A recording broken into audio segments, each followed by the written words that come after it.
Fasting should be a normal part of discipleship for those who follow Yeshua the Messiah. Listen to his own words in the Gospel of Matthew.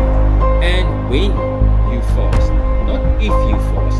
Yeshua spoke about fasting as something his followers would naturally practice. It was expected, not optional. Fasting is not about trying to appear spiritual or impress others. Yeshua warned against that in the same passage. Instead, fasting is about humbling ourselves before the Father, turning our focus away from the flesh and toward Him.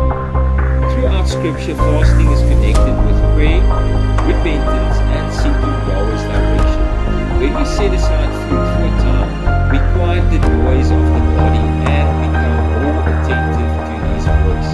Yes, fasting can have physical benefits, but its greater purpose is spiritual.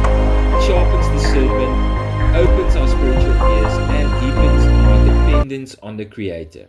For those walking the path of discipleship, fasting is simply part of learning to live the way Yeshua taught.